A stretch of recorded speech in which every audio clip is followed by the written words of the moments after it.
the photos.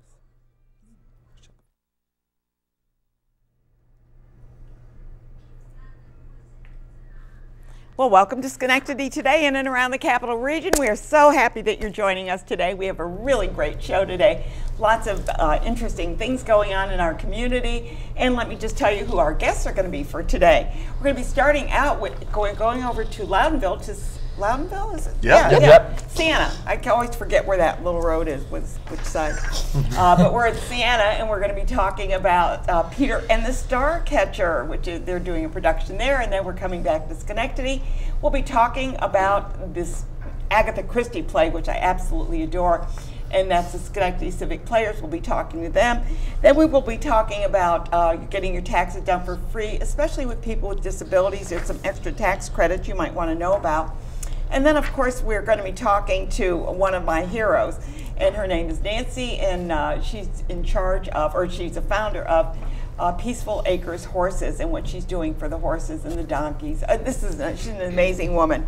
And then we're going to find out about flooring. Who knew? Flooring is so important. It makes the room. We're going to find out more about that. And then we're wrapping it up to find out about a new Beat the Snow, and it's all about marimbas. So we've got a full day ahead of us. And our breaks today are going to be about beavers. I absolutely adore the way they are so industrious. And this is a film that we got from a wildlife place. So anyway, right now we're going to start about, we've got Peter right next to me. Well, his name is Dominic, but he's really Peter Pan. And we have Liam, thank you for coming, and Patrick White, who is the director. And in the back row we have John and we have Matt, right? Matt, got it, right, good. So we're going to be talking about Peter and the Starcatcher. Yes, tell me about it. Yeah, it's at Is this Siena. another side of Peter Pan? Yes, it is. It's the prequel to Peter Pan. It's based on the young adult novel by Dave Barry and Ridley Pearson, and Ridley Pearson's daughter asked him, how did Peter Pan and Captain Hook meet, and why did they hate each other? Yeah. And he wrote this whole book, which was adapted into a play, and it tells you how Peter Pan and Captain Hook met, how he came across the name Peter Pan, how he came to fly. And Wendy? Wendy is in there. Wendy's mother is in the play. This is a prequel, so yeah, because Wendy wasn't around yet? That's right. Okay. That's right. It's Oh no. BW before Wendy. Before Wendy. So how has it been to learn the lines and learn all about the Peter Pan, or were you a fan of Peter Pan? Oh, I was a huge fan of Peter Pan. Oh, was he? It was something that I grew up with a lot with my sister. Like, I remember as Halloween, we'd go as Peter Pan and Captain Hook, and then the next year we flipped. And you go around with the hook. Yeah. Okay. And I've loved Peter Pan ever since I was a little kid. It's been one of my favorite movies. And then actually, my senior year of high school, we did a musical of Peter Pan. Oh, so that was a good musical, yeah. Did you fly? I didn't fly. I played Nana the dog. Okay, well, Nana. So I wasn't able to fly, but I wish. Talk about being flexible. Right. And Liam, how about you? How you do? Oh, well, I haven't really been in theater this much. This is only the second production I've ever been in, so I loved the first production we did, and I just decided I wanted to stay with our cast, and lo and behold, we were all together again. How great that is. And let's go back here, and we'll start with John. John, tell me about, because you got the mic in your hand. Yeah. I've done theater since I was in 3rd grade. I took a bit of a hiatus in going into college, and so this is like, I'm in my senior year, I'm in my last semester, so I thought, why not do another production? Why not? And I'm really happy that like I'm with the cast that I am with. Like as Liam said before, we have a lot of really awesome energy, a lot of positive energy, and it's a blast. I really missed it. Yeah, and Pat's great to work with. Oh, absolutely. Yeah. Best director. Right. And we have Max, if you'll pass the mic to Max here. How did you get? Congratulations. He had a mic on. Okay, tell me about your experiences here. As with Liam, I was also kind of late into the theater game. I started my first production in my senior year of high school. It was kind of a hybrid between A Midsummer Night's Dream and Hamlet, which was really great. Yeah, that was my first show. I played Demetrius. It was awesome. We choreographed our own fight scenes, and it was really a life-changing experience. I bet it ever was. since that show, I've been doing plays every single season. Good for you. Yeah, Good. I love it. amazing. So you got a good cast, right, Patrick? Yeah, it's fantastic. It's It's my first college production, and it's all 11 all 11 roles are filled with Siena students. First time working with so many students. I've done guest artists at Siena and at UAlbany, but this is my first time directing. And So it's tell been, me, the play, it's for everybody, right? Kids and everything? Yeah, absolutely. It's for kids. It's a little bit, it has some darker elements than Peter Pan. It's not quite as gentle. There's no Tinkerbell in it, is there? Tinkerbell does she's in arrive there? at Oh, she the does end. arrive, Yeah, okay. yeah, but this is really the journey of Peter before he has a name, when he was an orphan boy, and really it's the journey of Peter growing to be the character that we know, and he starts off with nothing. It's really he starts off. So we really do get the history of Peter and how he came Yeah. to be, because he's the lost boy. He's Right. looking for a friend and Right, a and mother. it shows. Dom and I have talked a lot about it, that his growth to the boy who doesn't want to grow up because he never had a childhood. Yeah. Because he was so brutally, he was in this orphanage with no love, no friends, and Poor Peter. yeah. But through adversity, he comes through and he challenges himself. And So it sounds like a wonderful play. I've never seen it, so this is probably one of the only plays I've never seen. But no, I wouldn't say that. But but it's one that Come is see very it. popular that I should have seen somewhere along the way. Yeah. sure. So if they want to go, tickets are reasonable. Yes, they're $15 general admission, $12 senior and veteran, $5 student. It's siena.edu /creative arts tickets. And we've got that right up on the screen there, so they can. Did we have some photos at all? I'm trying to think. I think we have a couple of photos there that we can bring up and show. There's one. Patrick, what are we looking at there? Oh, we're looking at Captain Hook, Molly, which is Wendy's mother, and that's Dominic as Peter, and Liam as Smee. Okay. And the next photo? Yeah, this is the whole cast. And I set them up in the scene shop because this play also deals with telling the story, and it uses like everyday elements, and I've used tools from the garage or a warehouse to create all these elements. So, gloves, traffic cones, pieces of fence, Oh, how and they creative. become the ships, the crocodile, the birds, and we create, the whole story using everyday items. That's great. Sounds Yeah. wonderful. Of course, you're such a creative guy anyway to begin with. So at least you didn't have to play the crocodile. That was a good thing. But you did the dog, and now you're Peter. So, and there's a country western song that's about Peter Pan. Oh, I'm sure. That, Yeah, you're a Peter Pan. You never grew up. Oh yeah. Yeah. Little trivia. I go on Spotify and take out the Starcatcher playlist. There are tons of songs about Peter in I'm sure. Neverland. So we want to encourage you to come, and it starts on the 15th, I believe, and it goes through the 23rd. It's 2 weekends. Is that correct? 14th through the 23rd. 14th. Yep, Okay. 7 Oh, I do have performances. 14 written there. Yeah, and it's up there too. I just misspoke. That would never happen. Thank you all for coming, and I have to say, break a leg. Thank you. Thank you very much. We're going to take a quick break, and when we come back, we're going to be talking with a group from the Schenectady Civic Players. We're going to talk about Agatha Christie's plays. Stay tuned.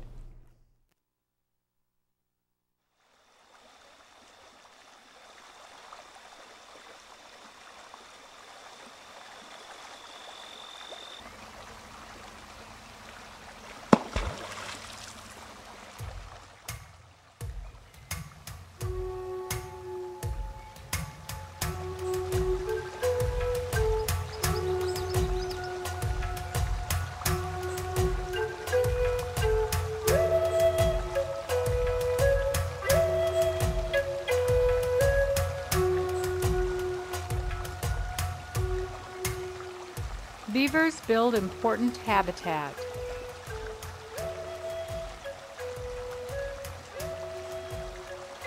A great variety of wildlife and plants largely depend on the industrious beaver to provide them with crucial wetland habitat.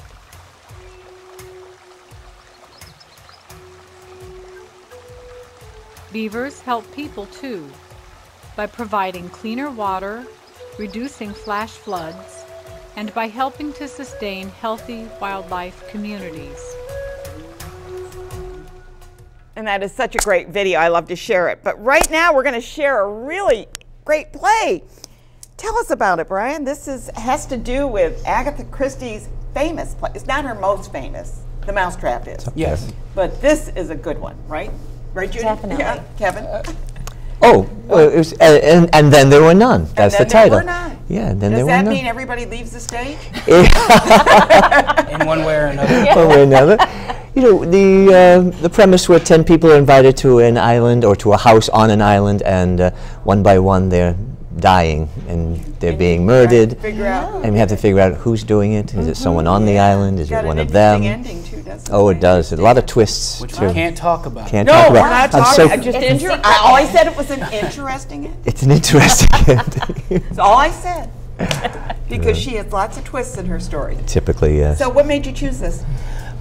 It's my favorite Agatha Christie. So I've read all of them. There's 1,000. At least. But it's I was talking with someone yesterday actually about like why I chose it, and to me it's the quintessential murder mystery. Like if you watch like new film versions of murder mysteries, you can trace almost every single mystery back She to was this. a fabulous writer. She was so I think ahead I've of her read time. every book she's ever written. I really have, because I started when I was very young. Yeah, yeah. But that's why I think to me it's the quintessential mystery.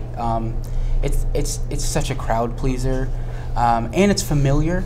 This is one of those stories that the average theater goer might already know the ending, but it's still one of those things that just sucks you in and makes you come to the theater. Yeah. For those of people who might have gotten away from theater, this is back, a good come way to back. come back, Yeah, and come back. it reminds you of what you loved about theater in the first place. Her writing style is very intoxicating. She. It's just great. It's American Shakespeare almost. Is what it feels like to me. Oh, I like that. Yeah. I've never looked at it that way, but I love that. Yeah. She's fun. Yeah. It's just Yeah. fun. So, Kevin, how long have you been acting? Oh, for about 16 years, I'd say. Okay, in so the you Capital like to District, be on yeah. the stage. Oh, yeah. Wait, it's the one who's a fun. dancer. He's a dancer. Yeah, that's true too. Yeah, so you can. So, what's your part? Um, You don't have to tell me if you're the murderer. yeah, that's right. I don't want to make sure I'm not giving it away. Giving my name is not giving it away. Judge Wargraves. Okay. Yeah, everybody. Agatha Christie. Everybody has a title. You have a judge, a colonel, a captain. I know. She always A did that. doctor. Yeah, good. And Judy, you play? I play Emily Brent. Okay. And Emily Brent is not a nice person. So that's really It wasn't fun. typecast then. Well, you'd have to ask my family. Let's take a look at the photos. I know you sent a number of photos, and I love the photos that you sent. So let's just talk about them a little bit. Now this looks like, is this the whole cast? Yeah. It's the Yes, whole it is, cast yeah. minus Rich Anger. He had a work commitment that night. But that is the. That's why you have the empty seat. Yes, that is the entire cast, and we've got some really just great actors, in my opinion. It's Matt Coviello and Sarah Papini. They play Lombard and Vera. And they flirt most of the time. It's John Sutton on the left side, and Adam Coons. Oh, I love Adam. Yeah. Adam also designed our set. He's a phenomenal yeah. set Yeah, designer. it's a great set. Oh, Yeah. as well. Oh, wonderful. And he's going to be the best man at my wedding. Announcement! So Announcement! This is. Are we all invited? Sure, why not? This is, except Patrick White, he can't come. But this is the quintessential, and then there were none. And I shot. see That's the judge the right up letters there in and- the front. That's me reading a letter. Yeah. Which you do so well. Thank you. So when can they see this? Because this is such a great play. We open Friday, this Friday, Friday. okay. And we run through the next weekend. Schenectady Civic also has a Wednesday and Thursday performance in the second week, so that's few and far between. Not a lot of theaters offer that. So Yeah. if your weekends are tied up, you have Wednesday and Thursday. Yeah, I know, and I The like that. weekdays, And which they is start nice. a little bit early. 7:30. And 7:30. Yeah, Yeah. so that everybody can get home and get ready for work the next day, right? Yeah, Exactly. You have a lot of things going on at the Schenectady Civic Playhouse, but this one, I love this play, I have to say that. So tell me more about, you've been on the stage, you've been at SLOC and everywhere. Yes, actually, this is my first play, my first non-musical. And I am so Wow. honored that Brian asked me to do it. Trailblazing. Yeah, Okay, usually you're singing. I know, and it's Yeah. It's interesting to not be Did you sing. get a little song in there? Well, I was thinking of asking Brian if I could maybe sing one of my lines or something, but that was pushing it. I thought, you know. I always do this thing in rehearsals where people are like, we can do this and it's crazy, and I go, you do all of that. In but you keep it rehearsal. inside. It's from the Birdcage, but So, I know, I love the That's birthday. right. I sing nasty songs inside. So Okay, that's what- yeah. And Kevin, you've been acting quite a while as well. What is your favorite part that you played? My favorite part was Noah in a play called 2 by 2, where Noah think I've seen is that. given the command to build the ark, and he's 600 years old, and he prays to God for the strength, and he leaves the stage and he comes back to the stage 90 years old with the strength to build the ark. So I liked that. But any part where you can change your character or your image, and there are lots of opportunities in this play where you think they're sane, but they all go just a little bit mad here and there, so you're not sure who the murderer is. Now, Brian, would you say that this would be good for all ages, or is this something like It isn't- teens and up, or what? it isn't graphic. There's no, there isn't any bloody murder on stage. There isn't any of that. So I would People die, but this is not gross. I would say PG probably. Okay. I'd say 12 and above. But if you have if you're looking to get a kid into theater, this is classic. It's a good way to do it. It's a classic thing. That's what it is. There's no gruesome deaths on stage. Yeah. Well, I don't think Agatha Christie did a lot of any gruesome deaths. Most of her books are like Poison. Poison, yeah. She loved Poison. Right, yes. Yep. A gentleman's death. Yeah, It was is very that what they call that, a respected. gentleman's That's what I'm Yeah. calling it. Respectable ways of dying. Exactly. They're being murdered, but they're being so nice to each other. while doing it. Would you like a glass of wine? Exactly right. So I would say it's open to all audiences. I mean, I wouldn't bring a 5-year-old to it. Yeah. But, people who are interested in coming to see, those of us who have experienced theater throughout our lives, and those of us just getting into it, like the students in your last segment. Thank you. Welcome, weirdos. To the club. But because we're all weirdos in the theater, but Speak for yourself. it's a Brian. great. You're Yeah, beautiful, what's he wonderful What's he weirdos. talking about? We're not- So I would open it up to everyone. I Yeah. think it's a great classic play to see. Agatha writes with humor too. It's a straight play, but the characters they're exaggerations. Oh, yeah. So that the Over humor, the top. there's a lot of. Well, she does that It's a not- lot. not- I mean, if you yeah, think it's- of like it's not Murder on hilarious, the but it's Orient humorous. Express and Ten Little Indians, all of those, they're kind of have that little Yeah. quirky character. The quirks, yes. Yeah. And we have it all. It's all in there. All those quirks. Even if she didn't write it in, we have it. He found it. We want to encourage people to go over to North Church Street in the Stockade Right. to the Playhouse and see this play. And again, the dates are March 15th through the 24th. Is that correct? And there's not a bad seat in the house. They're And new it was- No, seats, too. they're all They new. They just got all brand new seats. I know, aren't Yes. they wonderful? Yeah. It's nicely And tiered. there's an elevator. There's an elevator. Yes. Woo! What more Come to can the you ask? theater. Yeah, we're literally taking reasons away that you should. You shouldn't go, right? Good. Yeah. Come. And if I'm going to look for you when I'm there, I'm going to look for you. Make sure you come. Say hi to me. gonna Say look hi for to you. Brian. Say hi to the cast. Because afterwards they have the cast comes down. It's a meet and greet, yeah. Oh yes, please And do. then the other thing that's really neat, real quick, that at intermission they have free coffee, tea, and cookies. I'm sorry, they do. free? Yes. That was the last reason not to come to the theater. So they No had excuses. No reasons not to come to the theater. I know, exactly. So do yourself a treat. See Peter and the Starcatcher. See, and then there were not, and there's plenty of other 1776 is going on right now. There's lots going on. Becky's See Nicole. it all. Enjoy it. Enjoy it. So, and I'm Ann Perillo, and you're watching Schenectady Today. We've been talking with the director and also two of the cast of And Then There Were None, Agatha Christie. Stay tuned, and we're going to be talking about, oh, darn it, taxes. So stay tuned. An organization from upstate New York called Beavers, Wetlands, and Wildlife is dedicated to promoting an appreciation of the beaver and its habitat, and to conveying practical methods to solve beaver-human conflicts whenever and wherever they arise.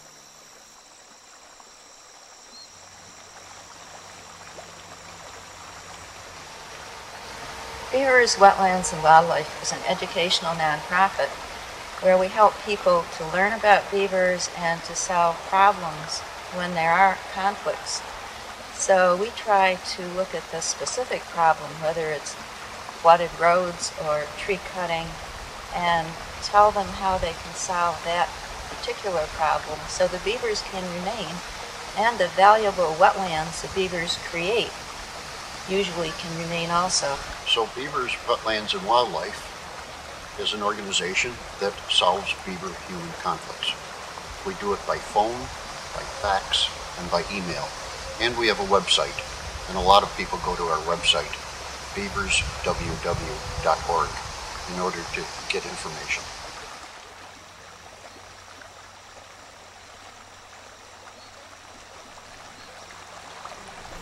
I guess I have to tell them. All animals are important in an ecosystem. And here we are back again, and it's so nice to have Melinda on. And Denise, you come on every year. That's really sweet to have you here today to talk about the Cash Coalition, and we're talking about tax credits. So let's talk about that, Melinda, so that anyone who's interested in finding out more about it will have that information. Sure.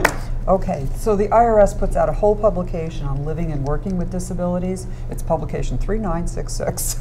So when you go to the IRS.gov site, you can get all of the various credits that are available. One of the main ones is the earned income tax credit that we hear a lot about for everybody else, as well as very specific kinds of credits. If you're blind, you get an additional deduction. For example, there's impairment-related work expenses that are very clearly like stated. If you have a special monitor or something that you have to buy. That you have to pay for out of pocket. That's what I'm saying, yeah, you have to buy. That you have to pay for out of pocket. But most employers will provide that unless they don't, and then you take care of it, right? Or if you're self-employed. Oh, right, right. Self-employed. As a person with a disability. Yeah. But it's also other medical expenses that you might incur out of pocket. Okay. So if you require a specific type of device and your insurance doesn't cover it, and you pay for it out of pocket, or if you have personal attendant expenses where you have to pay out of pocket for a personal assistant or a personal attendant to help you or travel with you, some of those expenses might be tax deductible as well. I see. And there's a certain, I think what they try and do when it comes to the, because of this whole new tax law and increased deductions, just regular deductions, they're finding that I know that programs will actually say, what are your deductions, your donations and all this stuff, and then compare it and say which side is by better. Side. Yes. Yeah. The other big area are capital expenses. So say you need modifications made in your house, you need a ramp, you need a lift, you need a van. Any of that can be deducted. Okay. Anything special to your need. Correct. To the disability. That's disability related, yes. Okay. Yes. And save receipts, as we always talk about, save receipts, because if you can't prove it, you can't use it as a deduction. So you could talk a little bit more about the... Right, so as a personal example, I travel for both work and for pleasure, and anytime I have to pay for a personal assistant to travel with me, that would be that would go in towards my medical expense, and then at the end of the year I do compare. I add all of my medical deductions up and see what it compares to the standard tax credit. Sometimes I'm able to take it, and sometimes it's not as much as I would need. Well, you never know. I mean, like sometimes you might have a lot of dental, or you may have something big that comes up that's not covered. Right. So, those things happen, right? Yes. And there's been a lot of people saying you won't qualify, but you don't really know until you do the math. Well, that's exactly what happened with me, because I said, well, I don't know whether this is going to work or not, but it worked. So, yeah. The other thing, things like guide dogs, service dogs, everything connected to maintaining the dog's health can be covered. Mileage can be covered to go to medical appointments. There's a lot in there that people might not think about. So that's why we're here today, is to highlight that, all those little pieces that could add up. And that's what adds up to make it a little bit, maybe just over the edge to get it that little bit extra. Right, but if you're not keeping records and saving receipts, you might not know. So thankfully, much of what I look at is electronic now. So I'm able to pull up bank statements, I'm able to pull up credit card receipts, and things are itemized, but if you don't keep careful records, looking for it at the time of taxes is difficult. One of the things I do is I have an Outlook calendar. So everything goes on my calendar, even if it's minor. and then that might mean I did mileage for that, or this, that, and the other thing, because I do a lot of volunteering. Right. So you kind of keep track, and I just print that out, and then I just go over it, and it jogs my memory sometimes. Absolutely. And what's great, if you're using an online tax preparation software, sometimes they will ask you specific credits. So we at the Cash Coalition support My Free Taxes, which is a free online tax preparation for... And that's safe and secure. Is Absolutely. that correct? Absolutely. Yes. For families and individuals that make less than $66,000 a year. And it is completely free to file state and federal. It's easy. I've done it myself for several years now. But they will ask you questions. Might you have these expenses? Do you have these expenses? And that might trigger your memory of deductions that you might not have thought about. You didn't even think about. Yeah, Correct. Yeah, yeah, right. That's true. So, and these programs that you're using, the Cash Coalition, are very similar to like TurboTax and H&R Block and all those other companies. They that are. have We use the tax layer program, Okay. and we all are certified through the IRS to do what we do. And there are double and triple protections on your identity theft protections in there. So it really is quite nice. And we e-file information. IRS is very concerned about everything that's going on in terms of that. So they are. Well, they security have is important because the minute you do it, it's got your social security number on your, everything is on there. So you want that secure. And the IRS will not allow anyone who's preparing taxes to sell information. So we can't, we're not allowed at the Cash Coalition to collect and share information about anybody with anyone. And we should at this point tell our viewers, the IRS is never going to call you. Never. No. Never. They're not going to call you and say, if you don't do this, we're going to come to your house. And, you know, those are all hoaxes, they're scams. Please remember, if you get a letter and it's from the IRS, it's probably from the IRS, right? Yes. And that's a heightened awareness in the Capital Region. I'm glad you brought that up, Ann, because we have seen a spike in the number of scams right now because of the new tax codes, and everybody's nervous about them and uncertain about how their taxes will fall out. So it really is very important to make sure that you do not answer any scams. Don't send any money to them. No. And never that's give not your the way it is. No, and never give your social security number to anyone claiming to call from the IRS. Yeah, I know. Or bank I mean, information. you think that this day and age, everybody would know that. Yeah.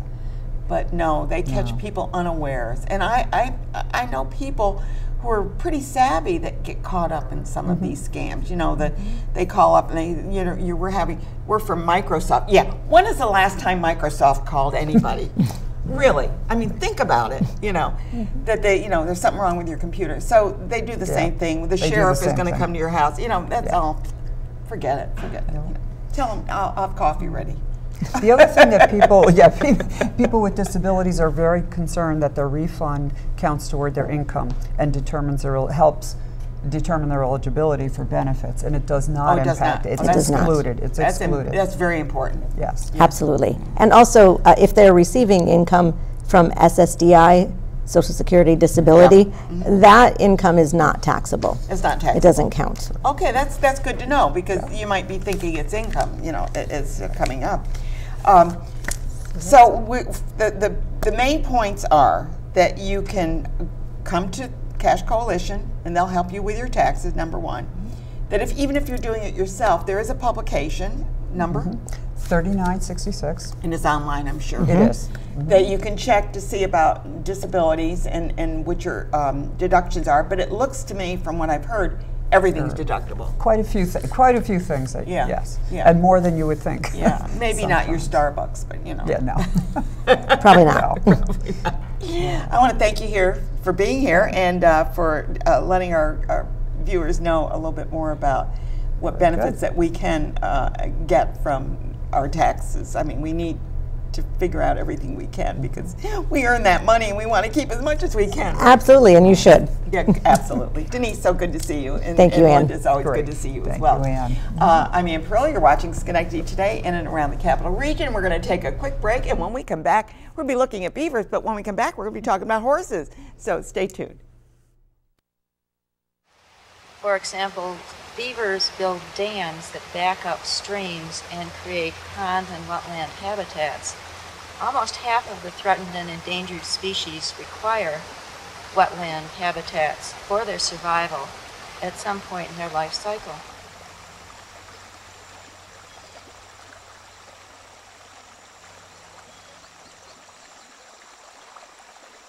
Beavers have unique physical attributes that allow them to alter their surroundings to create their own habitat.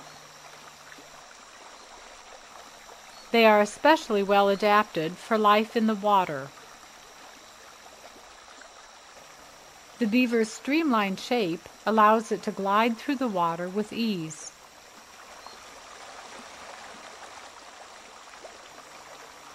Beavers can dive and stay underwater for extended periods of time while they work or collect food. The features that work to the beaver's advantage in water become a hindrance to them on land. Out of the water, they appear awkward and slow. This makes them more vulnerable to predators. And here we are back again. And Nancy, it's so good to see you. I haven't seen Nancy in ages, but I get her emails and I see what she's doing for horses and donkeys and, could I say burros or burros, donkeys? Mules, donkeys, well, minis, okay, horses, people, cats, dogs, I don't know. Throw it all in there. But what she does do, besides the horses, is you do retreats and things. So you know, you're a sanctuary. We are a sanctuary. We're a sanctuary for people and horses, and we were. I moved to the farm in 2002, and it was that long ago. Oh my gosh, yeah. So we've been incorporated as a not-for-profit since 2007. We've saved hundreds of equines' lives and hundreds of people's lives through the emotional support of the horses that we've saved. I think it's wonderful what you're doing. Yeah. Thanks. What a mission. I mean, it was a vision and became a mission. Yeah, I found my purpose-filled life is, I guess how the story goes. Through, I think, through our own trials and tribulations and struggles and grief and loss and everything else.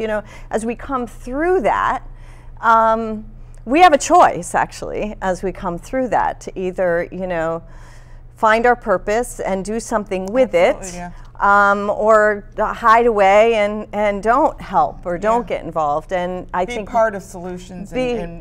That's right. Be a part of the solution and don't hide away in grief, in your own grief. And although a lot of the business at Peaceful Acres Horses is not a happy business, we're dealing with saving at-risk and slaughter-bound equines and the rehab of them, which that part's wonderful. But, it's been a lot of years of dealing with a side of humanity that you don't even know exists. I think there was a time, and maybe a few years ago, where they found all these horses that were being mistreated and.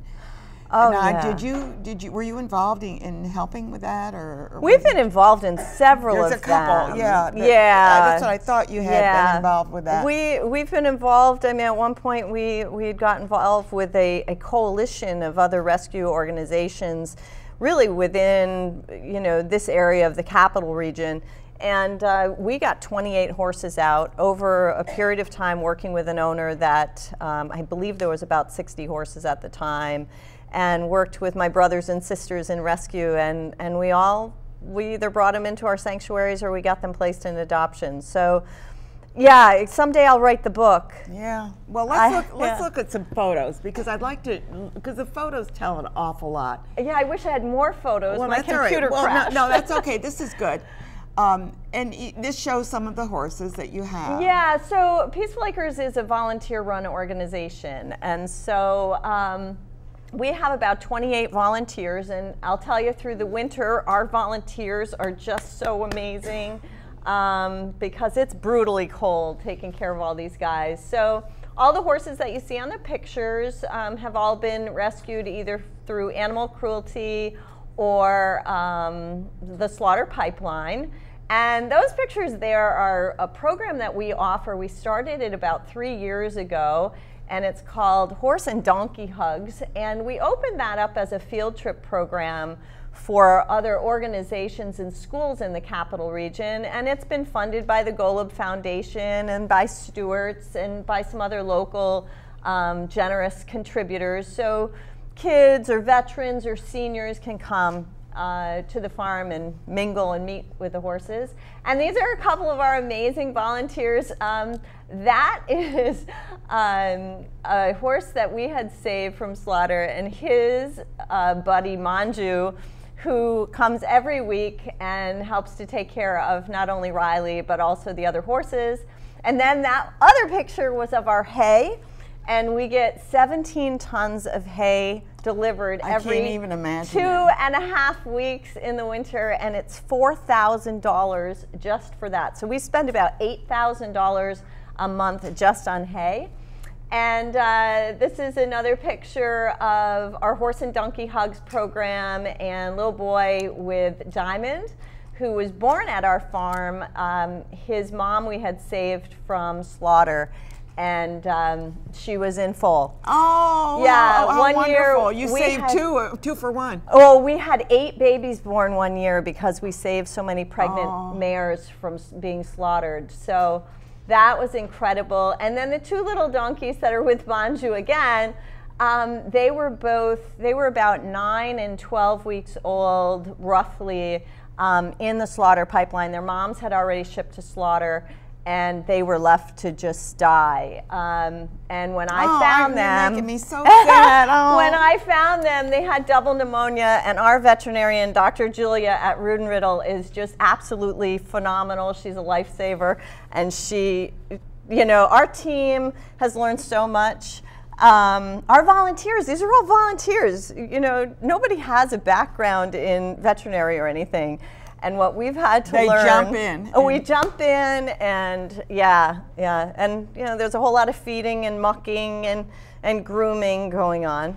Yeah. But it's therapeutic for the volunteers. Oh, absolutely. I think, oftentimes our volunteers will come.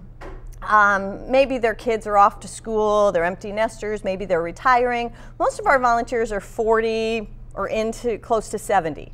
So we don't have we work with some high schools, and we work certainly with the colleges, but for the most part, our volunteers are men and women who are in their 40s or older. And it's been remarkable to see how many lives have been changed just in our volunteers. That's what I'm saying. Working with these horses, yeah. It's therapeutic. It is. And although we're not saving right now, our focus is really on the adoptions. We saved so many lives over the past several years. And first of all, we don't want to be the Titanic and flip over. Financially, it's very expensive. That's very serious. It's a very expensive agency to run, and so we had to really put our focus on taking the animals that we had successfully rehabilitated and placing them into good quality homes. Thank you. I don't want it scratched. So some of our equines are now in therapeutic programs similar to ours. We've just did an adoption of 2 horses that are with Credo.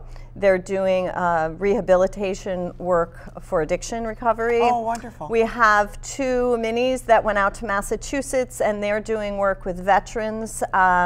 We've got 2 other horses that are getting ready to go into a ministry program. That are 2 donkeys that are going to go to a ministry program to work again with addictions, and now of course I did that work too. Do you follow up on this to make sure that they continue to? Oh yeah, and it's just a continuation of our family. Oh yeah. Our adopters are incredible. Here's what happens if somebody says, through an email, "What's your adoption fee?" They're not adopting from us. No. So, if you can't afford what the adoption fee is, that also helps the organization to be sustainable. Exactly. Then you can't afford, 20 or 30 years of of the horse. The horses. Correct. Yeah. And any animal that you adopt, whether it be a horse, which is probably more expensive than, maybe a rabbit, it all takes a commitment. Oh, absolutely. To take care of an animal or to care for them. But a horse, I imagine, needs to be exercised. You don't do that by walking around the corner. Well, and you know, a horse isn't living in your house either, and so you have to have the accommodations, and you know, as we know, anytime that you're in the Northeast, you also have to have, you know, infrastructure for water and electric, and you know, what I've put into my farm is incredible. I don't know. Oh my gosh. But you can visitor for Yes, you're located yeah. at Reineck's Corners. We're on Reineck's Corners Road in Pattersonville on a beautiful 156-acre farm that basically started with nothing and has turned into a wonderful retreat center for both people and horses. And you can do a retreat for your organization if you want. You can bring children. They don't get to ride the horses or anything, but it's a therapeutic setting, so to speak. It is. You know, I think my model of teaching care, respect, and responsibility has always been at the root of where my vision came from. And that was working with at-risk kids or anyone, including families. And that is your background. Oh, that is my background. I've got my master's in social work from Adelphi. And so that was, from the very beginning, it wasn't about rescuing horses. It was about the emotional support that the horses give to people to help in regulating their emotions, providing improved self-esteem and behavioral controls and hope, and friendship. Yeah. So if you want to support them financially, please do. Yes. Or volunteering, that's a good thing too. Give her a call. You can find her on Peaceful Acres Horses, and they have a website. And we've been showing that on the air. So please try to support them. She does a wonderful job. Please support. Yeah, good. We're going to take a quick break, and when we come back, we're going to learn about floor covering. No horses on floors. Well, I don't know. I think Lizbeth could have some good flooring for us. An adult beaver can weigh 60 pounds. Their bulk helps to keep them insulated and warm.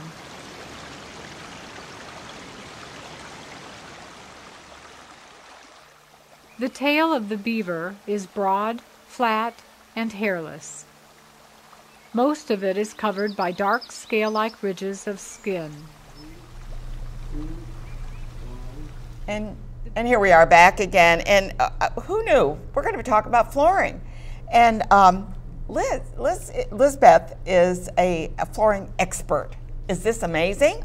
So let's find, and she's got a magazine that she started a while back, and it's the only one in the nation. The only one for consumers. For consumers. Yes. So you work with realtors. I do.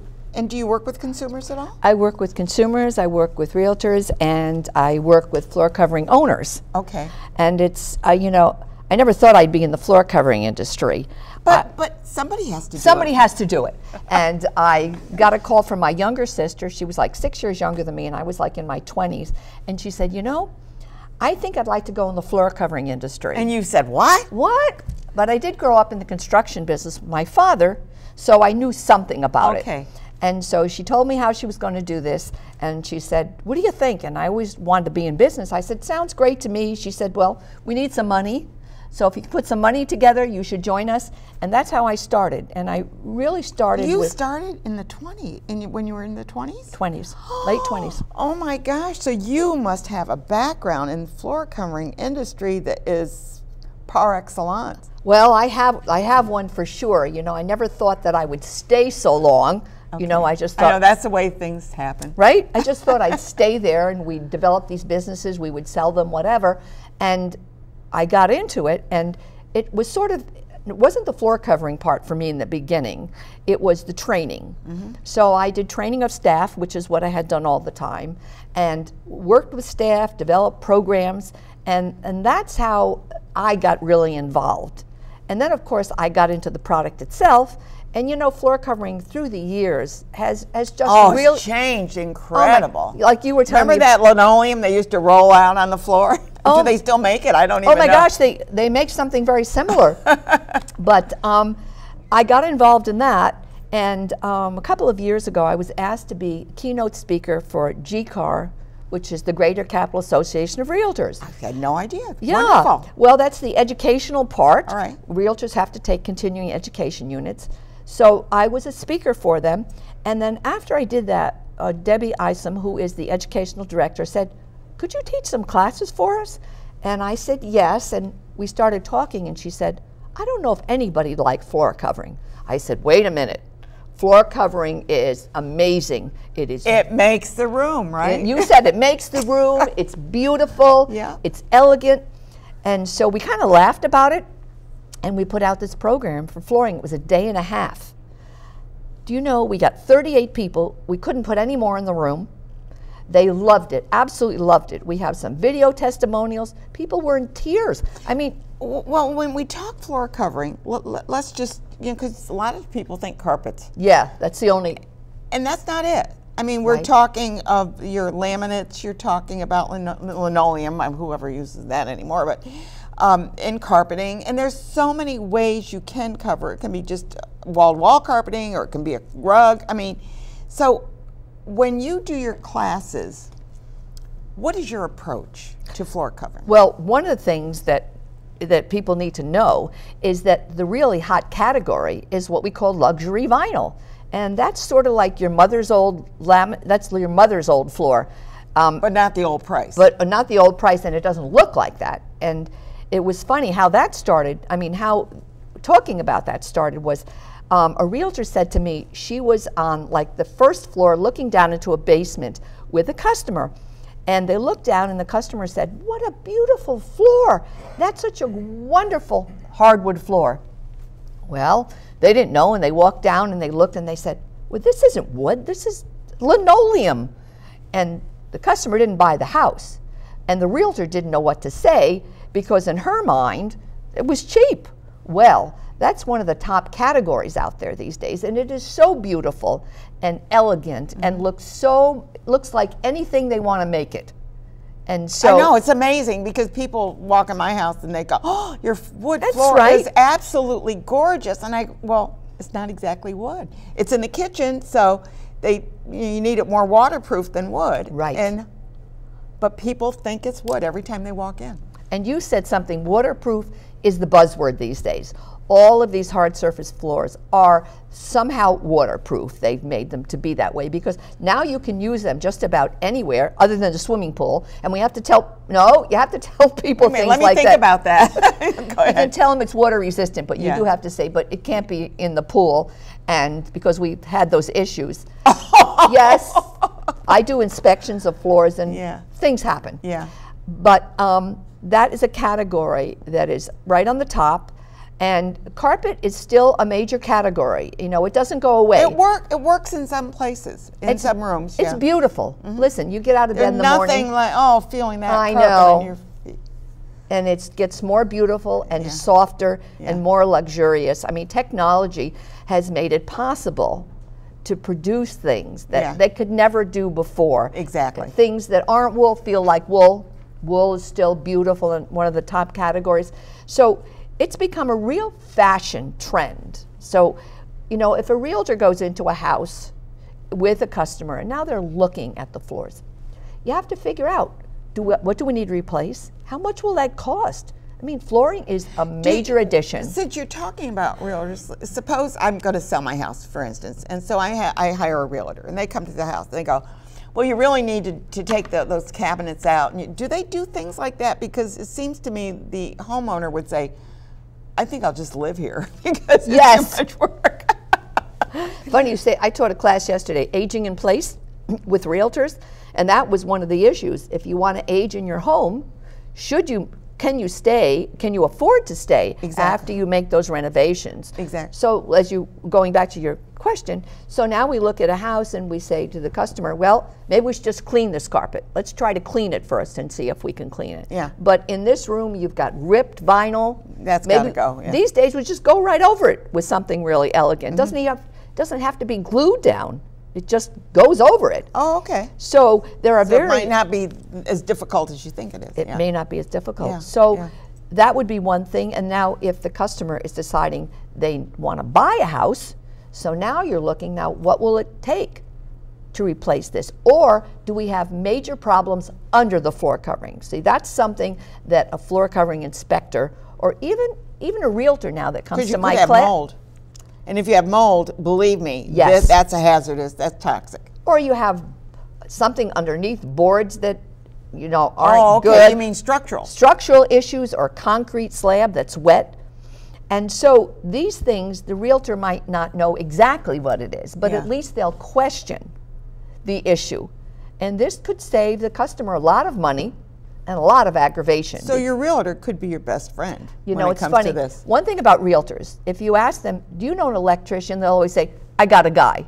Realtors have guys for everything. I have a problem with my plumbing. Oh, I got a guy. Well, now they got a carpet guy, which is so funny. They say, no, now we got a floor covering guy, right? Yeah. And we figure out what we can do. Yeah, that's wonderful. Oh, this is like so revealing to me, because I take floors for granted.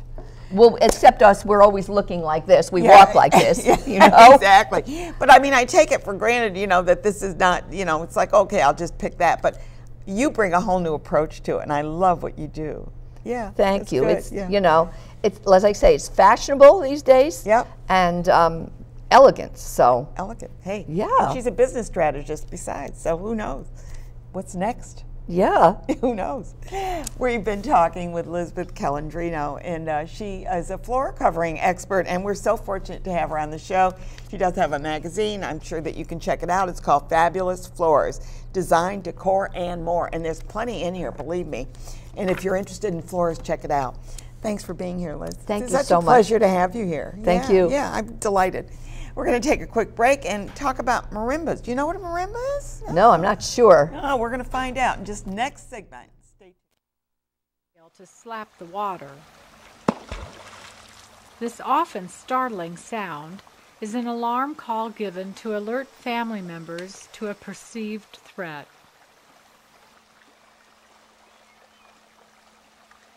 Sharing the beaver's wetland habitat is the muskrat. Occasionally confused for a beaver, the relatively small muskrat has a very different tail, one that is obviously thinner.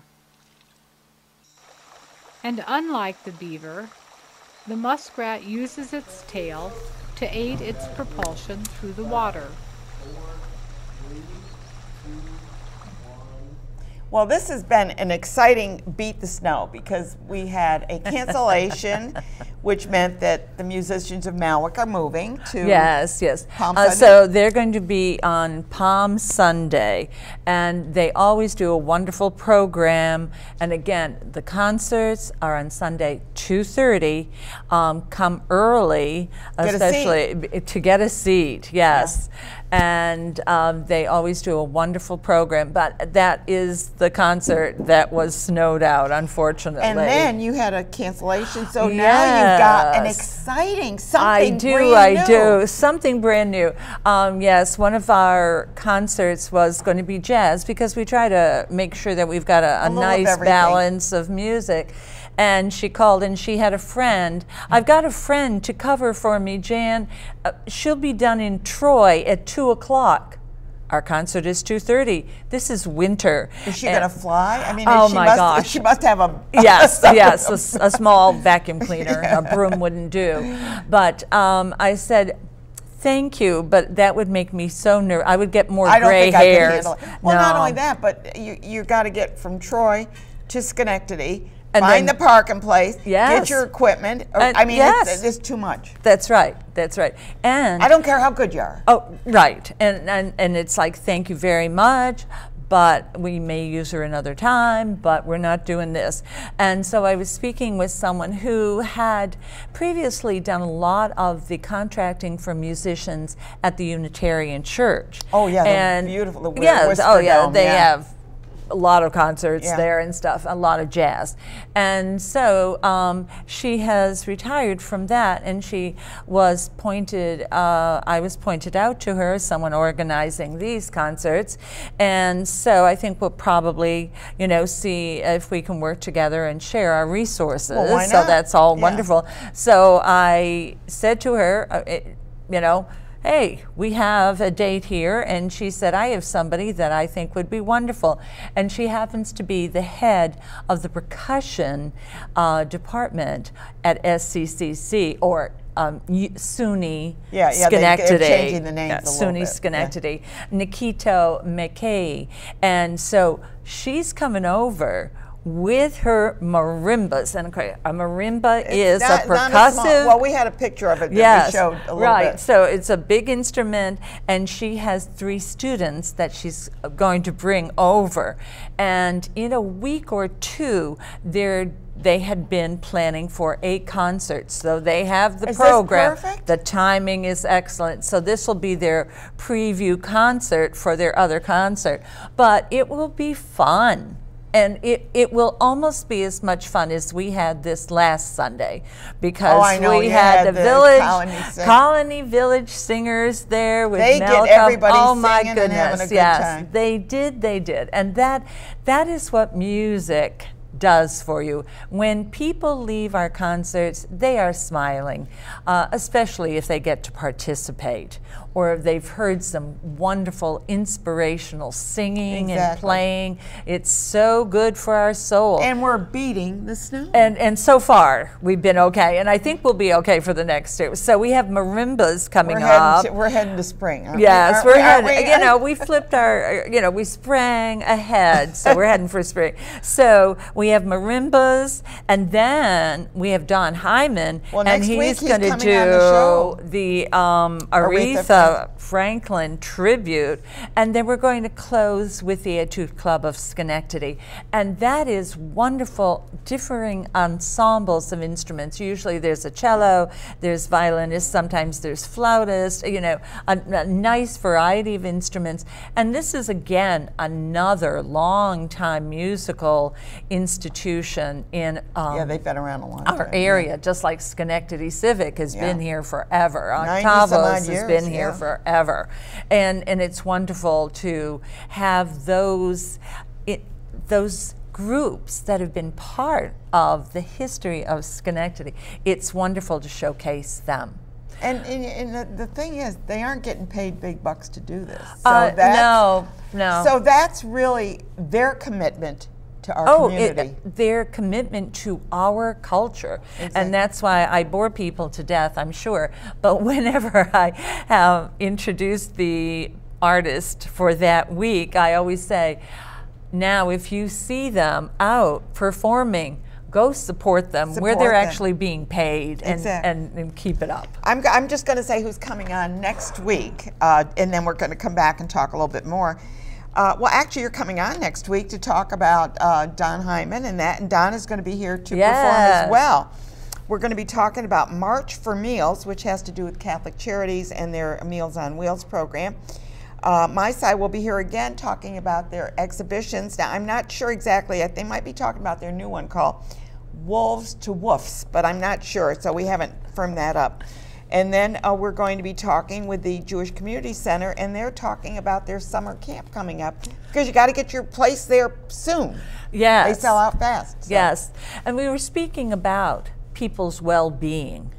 And perhaps on a more serious note, some of you might have seen articles about the Poor People's Campaign that was started, and there were marches during the summer and sit-ins, just as a reminder to our legislators and to the general public that things are not good for many people. Right. And so next Monday, March 18th, beginning at 4:30, there's a meeting in Troy of the Poor People's Campaign. Where's that going to be? And it's going to be at the First United Presbyterian Church, and it's 1915 Fifth Avenue in Troy. And they're going to meet and talk there first about the issues, because there was a study done, and 50.5%, according to this study, of New Yorkers are very low income or living in poverty, which is ridiculous in such a wealthy state. So you can go online. Out of time, so it's poorpeoplescampaign.org. And we'll mention that again. Yep. Yeah, and I'll put that in when I type in the Yes, stuff. so you'll get information, Good. but it's nothing, they don't want you to go, Okay. they don't want you to, get in trouble, but they want to show that there are people that are Solidarity. still concerned. We're all done, I think.